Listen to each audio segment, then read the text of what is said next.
जय शिवराय मित्रांनो, आज आपण अण्णासाहेब पाटील आर्थिक विकास मागास महामंडळ त्याचे जे काही अडचणी आहेत त्याबद्दल आणि एक आपण मधात व्हिडिओ केला होता की काही जे असे बांधव असतात किंवा बेरोजगार तरुण असतात, त्यांची परिस्थिती नसते, भांडवल नसतं आणि भांडवल नसताना सुद्धा व्यवसाय उभा करायचा.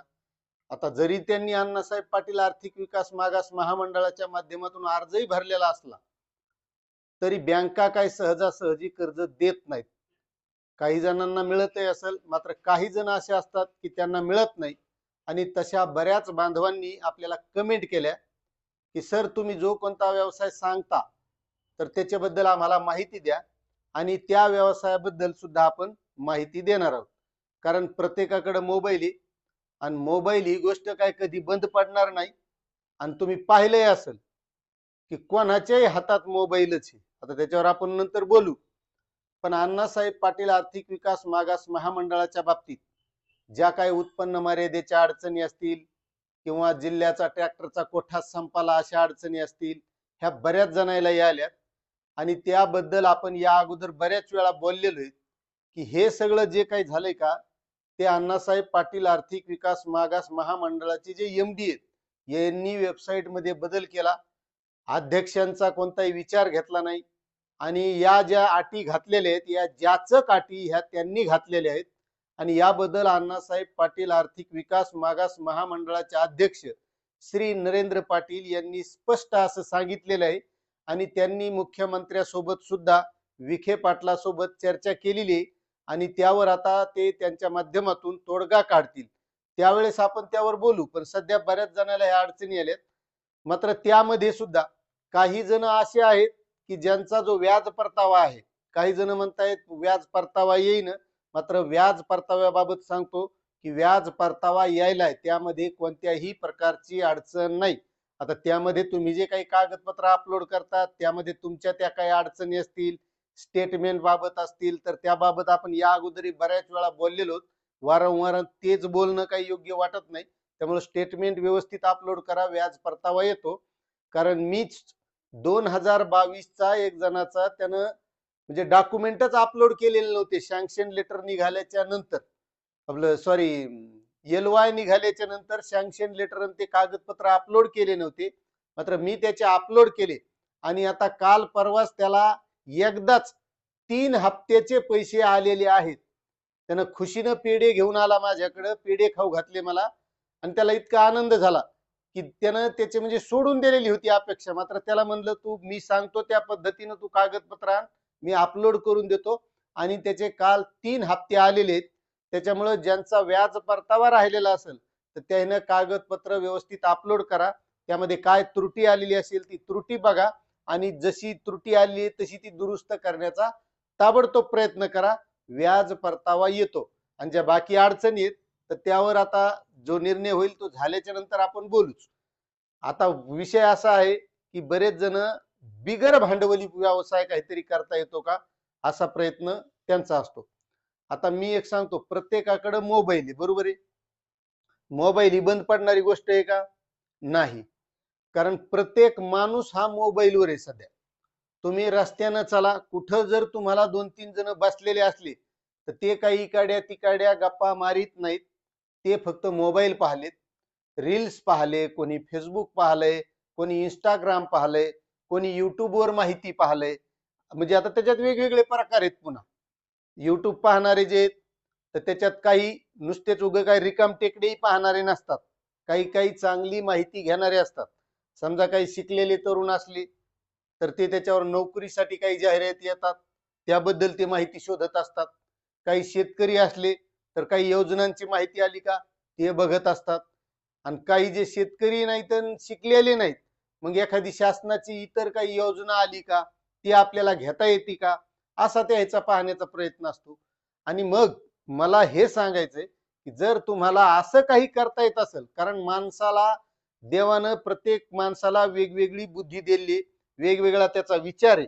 आणि असं तुमच्यामध्ये काही जर कलागुण असेल तर तुम्ही या माध्यमातून युट्यूबवर सुद्धा काम करू शकता. आता मी त्याची सुरुवात सहज म्हणून केली होती, मात्र आता आपलं सगळं जे चाललंय मस्त ते सगळं याच्यावरच आहे. युट्यूबच्या कृपेने आपल्याला हे काल परवा वेणुगंगा शेती योजना 1 लाख सबस्क्रायबर झाल्याबद्दल आपल्याला युट्यूबकडून प्ले बटन सुद्धा मिळालेलं आहे. आणि जे सध्या बरं चाललंय ते मस्त मजेत चाललंय. म्हणजे आपला सध्या 2 चॅनल चालू आहेत, वेणुगंगा शेती योजना आणि हे एक महामराठी म्हणून. तर याच्यावर आपण ही अशी माहिती देत असतो आणि वेणुगंगा शेती योजना या चॅनलवर शेतकऱ्यांविषयी माहिती देत असतो. तसं आता माझ्या अंगी हे गुण होता ही अशी माहिती काढायची. आणि महत्वाचं गोष्ट याच्यात की आपल्याला जी माहिती द्यायची का कुठेही भापाऱ्या खोटं मारणं बढाया मारणं काहीतरी आपल्याला व्ह्यूज यावे म्हणून करणं हे नाही. तुमच्यामध्ये सत्यता असली पाहिजे.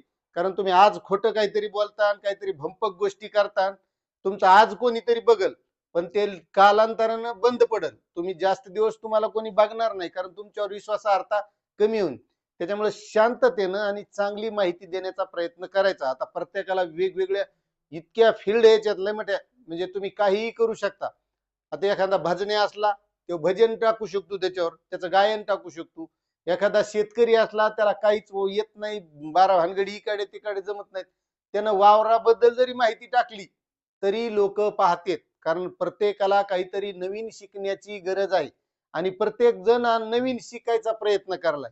आणि कोणाला काय वाटलंय की काहीतरी आपल्याला असं टेक्निकली माहिती भेटली पाहिजे, जे आपण आयतं वैतं आपल्याला पैसे आले पाहिजे. जे योजनेच्या मागे लागत आहेत का लोक फक्त त्याच्याच मुळे किंवा याच्यातून आयते पैसे शासनाकडून येतात. लाडकी बहीण येते, PM किसान येते, नमो शेतकरी येते, घरकुलच येते, इरीला पैसे येतात. कशाला म्हणजे काही योजना महाडीबीटीच्या म्हणा इतर काही असं सुरू असते. तसं ज्याच्या अंगी जो गुण असेल, आता बरेच जण काय करतात गड किल्ले दाखवण्याचा प्रयत्न करतात, व्लॉग करतात, कोणी कुठेतरी फिरायला गेले तिकडली माहिती सांगतात, कोणी देवाबद्दल माहिती सांगतात. मग अशा प्रकारे जर तुम्हाला काही करता येत असेल तर त्यासाठी युट्यूब एक असं माध्यम आहे, या माध्यमातून आपलं एक व्यवसाय चालू होऊ शकतो. आता ते तुमच्या इच्छेवर आहे. तुम्ही म्हणताना आम्हाला काय सांगायले तुमचं जमलंय म्हणून, पण ज्याची त्याची इच्छा. कारण प्रत्येकाची वेगवेगळी विचार करण्याची क्षमता असते, त्यानं त्याच्या पद्धतीने विचार करायचा. आता दुसरं आहे पुन्हा फेसबुक. तर फेसबुक मला तरी वाटत नाही की तुम्ही जे जे पाहिले का कोणाचा अकाउंट नसेल तर त्यांना सांगाव की माझा अकाउंट नाही, किंवा युट्यूब पाहत नाही, फेसबुक पाहत नाही, इंस्टाग्राम पाहत नाही असा माणूसच नाही. तुम्ही जेवढे पाहिले का सगळे या गोष्टी बघतात. उगा एक अर्धा माणूस आसन नसन तो भाग वेगळा. त्याच्यामुळे फेसबुक एक माध्यम आहे आणि त्याच्यातून सुद्धा आपल्याला माहिती देणं म्हणा किंवा वेगवेगळ्या गोष्टी करणं, तुम्ही कुठे गेले त्याचे फोटोज टाकणं, त्याच्या माध्यमातून ही पैसे मिळतील. त्याच्यामुळे ते सुद्धा करू शकता. इंस्टाग्राम आहे, कारण आजकाल रील्सचा जमाना आहे. जास्त वेळ कोणाला ऐकू वाटत आता हे बी व्हिडिओ पहा, बऱ्याच जणांना वाटतं पटकन सांगावं मोकळं व्हावं. तसं नाही. तुम्हाला जर काही करायची इच्छा असेल ना तर तुम्हाला सांगतो मनातून जर केलं ना 100% माणूस सक्सेस होतो. इंस्टाग्राम वर करू शकतो. आणि युट्यूब मध्ये पुन्हा एक गोष्ट सांगतो की काही जण बरेच जण आता DED BEd झालीत, नोकऱ्या भेटायला आहेत का? अजिबात नाही. CET द्या, आता हाय तर त्याच मास्तराला पुन्हा CET द्यावा लागायला. जर तुम्हाला चांगलं शिकवता येत असेल, कोणाला मराठी ग्रामर शिकवत असेल, कोणाला हिंदीचं व्याकरण शिकवता असेल, कोणाला इंग्रजीचं ग्रामर शिकवता येत असेल, तर ज्याला जे जमन त्यानं ते शिकवण्याचा प्रयत्न करायचा. तुम्हाला सांगतो हे बी लय मस्त कार्यक्रम आहे. ज्याला 12वी ग्रॅज्युएशन झालाय त्याने ABCD पासून इंग्रजी शिकवायचं जरी सुरुवात केली लेकरायला, तर तुम्हाला सांगतो आजकाल बरेचसे लेकर घरी रडत येत, बेजार करायले म्हणून घरचे त्याच्या हातात मोबाईल देतात आणि ते कार्टून पाहतंय काही दुसरं पाहतंय. हे नको पाहू, शिकायचं पाहाय म्हणते. ABCD पहा, 1 2 3 पहा. आणि प्रत्येकाचं लेकरू इंग्लिश स्कूलला आहे. कोणाला त्याचा जिल्हा परिषद मध्ये शिकू देऊ वाटणं. पण एक लक्षात घ्या, जिल्हा परिषदचे इंग्लिश स्कूलला टाकलेले जे शिक्षक आहेत तिथं, तर ते किती पगार घेतात आणि जिल्हा परिषदचे किती घेतात आणि हे इंग्लिश स्कूलवर काऊन येत याचा विचार प्रत्येकानं केला पाहिजे. हे असे माध्यम आहेत. जर तुम्हाला याच्यातून काही करू इच्छित असाल तर नक्कीच करण्याचा प्रयत्न करा. आता जे लय पैशावाले आहेत का त्याला हे म्हणजे वेगळं वाटत असेल, पण जे गोर गरीब शेतकऱ्याचे पोर आहेत का त्याला माझं हे सांग नाही. कारण मी त्या गरिबीच्या परिस्थितीतून आलेलो आहे, त्याची आपल्याला जाण आहे. मी लय प्रकारचे व्यवसाय केले जातात. तुम्हाला काय सांगा तुम्ही, मी आता पुढच्या वेळेस सांगेल तुमची इच्छा असेल तर मी कसा घडलो, म्हणजे मी काय काय केलेलं आहे. आणि हे आता आज युट्यूबवर बोलायलो, ह्या बऱ्याच गोष्टी आहेत. कारण माणसाला जीवनात खाच खळगे आल्याशिवाय, अनुभव आल्याशिवाय माणूस शिकत नसतो. आता हे जे मी काय सांगितलं का, काहीला गोड वाटन आणि काहीला तिखट वाटन. आता ज्याला तिखट वाटायचं त्याला तिखट वाटू द्या, ज्याला बरं वाटायचं त्याला बरं वाटू द्या, आणि ज्याला करायचंय त्यानं नक्कीच करा. आणि तुम्हाला जर ही माहिती पटली असेल तर नक्कीच एक छानशी कमेंट करा. कारण माझ्याही लक्षात आलं पाहिजे व आपण जे सांगायलो हे लोकांना पटायलंय का नाही. नाही तर उगच मी सांगित बसायचं तुम्ही ऐकायचं सोडून द्यायचं, याला बी काय अर्थ नाही. त्याच्यामुळे तुम्ही कमेंट करा, चॅनलवर नवीन असाल तर सबस्क्राईब करा, व्हिडिओला लाईक करा, आणि तुम्हाला नाही करावं वाटलं तर एखादा करण्याजोगा मित्र असेल ना तर त्याला तरी शेअर करा. जय हिंद, जय महाराष्ट्र.